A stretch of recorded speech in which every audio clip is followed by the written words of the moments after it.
নাটক সমাজের কথা বলে। নাটক আমার আপনার চারিপাশে যে বাস্তব ছবি চলছে সেই ছবিকে একেবারে মঞ্চের ওপর তারা মঞ্চস্থ করে। এখানে নেই কোনো রিটেকের জায়গা। অনেক আয়োজিত শিলচর ভাষা শহীদ দিবস স্মরণে তপন থিয়েটারে শুরু হয়েছে দ্বিতীয় বর্ষ বরাক বাংলা নাট্য উৎসব। 19 এবং 20 মে পরপর দুদিনব্যাপী এই নাট্য উৎসব চলবে। 19 মে উদ্বোধনী অনুষ্ঠানের পাশাপাশি হয়ে গেল দুটি নাটক, লিগাসি কোর্ট 1961 এবং আত্মহত্যার পরে। দুটি নাটকই উপস্থিত দর্শকদের মন ছুঁয়ে নিল। দ্বিতীয় বছরে বরাক বাংলা নাট্য উৎসব কি বললেন আয়োজক সংস্থা, কি বললেন নাটকের পরিচালকেরা, শুনব। এই অনুষ্ঠানে প্রথম দিনের অনুষ্ঠান শেষ হলো শুধু 61 সালের 19 মে বরাক উপত্যকায় ভাষা আন্দোলনের যে শহীদ 11 জন শহীদ হয়েছিল বাংলা ভাষাকে সরকারি স্বীকৃতি দেওয়ার দাবিতে, স্বাধীন ভারতে বাংলা ভাষাকে সরকারি স্বীকৃতি দেওয়ার দাবিতে আন্দোলন এবং সেখানে লাঠি গুলির ফলে 11 জন শহীদ হয়। মূলত এইটাকে ঘুরে আমরা গত বছর থেকে বরাক বাংলা নাট্য উৎসব করছি। বরাক উপত্যকার নাটকের দল এবং আমরা এখানকার নাটকের দল মিলে করছি। কিন্তু যে জায়গাটা মূলত বক্তব্য সেটাতে ভাষা আন্দোলন, বাংলা ভাষার জন্য আন্দোলন বাংলাদেশে হয়েছে, এখানে হয়েছে। নিজেদের ভাষার জন্য বিভিন্ন রাজ্যে, ভারতবর্ষের ক্ষেত্রে বিভিন্ন রাজ্যে নিজের ভাষার জন্য আন্দোলন হয়েছে এবং সেখানে আন্দোলনের শহীদ হয়েছে শুধু বাংলা ভাষার জন্য।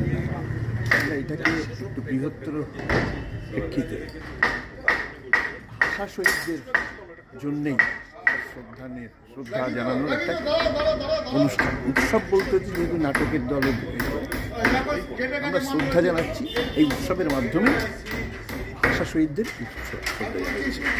এটা কত বছর ধরে এটা হচ্ছে? এটা গত বছর আমরা শুরু করেছিলাম, এই বছর দ্বিতীয় বছর। আমাদের ইচ্ছে আছে এটাকে কন্টিনিউ করার।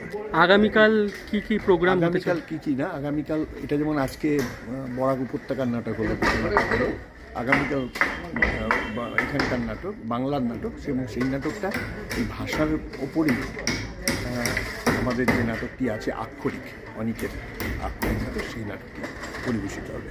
অক্ষর শিল্পী পঞ্চানন। অনেক দলের আগামী কি পরিকল্পনা আছে?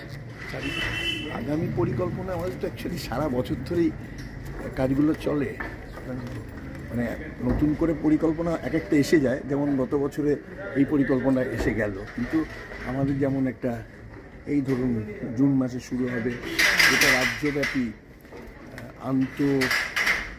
বিদ্যালয় নাটক প্রতিযোগিতা, 20 বছর আমরা গঙ্গা যমুনা নাট্য উৎসব করি। গঙ্গা যমুনা নাট্য উৎসবের 27 বছর হয়ে গেছে। আমাদের বিভিন্ন সেমিনার নিজেদের প্রোডাকশন আছে। আমরা এখন নতুন একটা কর্মসূচি নিয়েছি, সেটাও 2.5 বছর হতে চললো, 2 বছর হয়ে গেছে। সেটা হচ্ছে সদরে আসছে মফস্বলের সমস্ত নাটকের দল যারা কলকাতায় অভিনয় করার সুযোগ পান না, বা তাদের কলকাতায় এনে কলকাতার থিয়েটারের সঙ্গে তাদের পরিচয় করানো, বিশেষ করে কলকাতার মানুষের সঙ্গে ওদের থিয়েটারের পরিচয় করানোর একটা প্রচেষ্টা চলছে এবং এটা অনগোয়িং প্রসেস। এটা 8ই মে 23 সালে শুরু হয়েছিল, প্রতি মাসে হয়। আমাদের 17ই জুলাই এর 100তম শোটাও হবে এবং এটা অনগোয়িং প্রসেসে চলবে। এইটুকু বলতে। আপনার নাম? আমার নাম অমিত রায়, আমি অনিকের সম্পাদক। ব্যবস্থাপনায় বরাক বাংলা নাট্য উৎসব এবং তাদের আমন্ত্রণে আমরা এখানে এসেছি মানুষের সাংস্কৃতিক সংস্থা এবং বরাক উপত্যকা নন্দিনী সাহিত্য পাঠ্যচক্রের তরফ থেকে।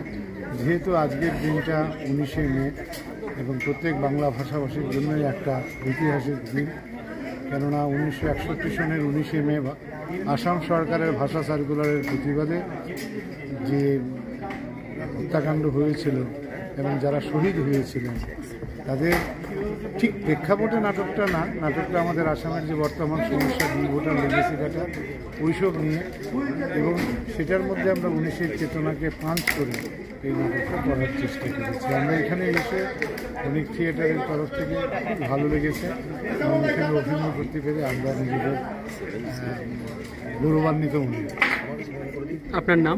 সুব্রত রায়। 20শে মে অর্থাৎ আজ এই নাট্য উৎসবের দ্বিতীয় তথা শেষ দিন। এদিন থাকছে অনেক প্রযোজিত নাটক আক্ষরিক।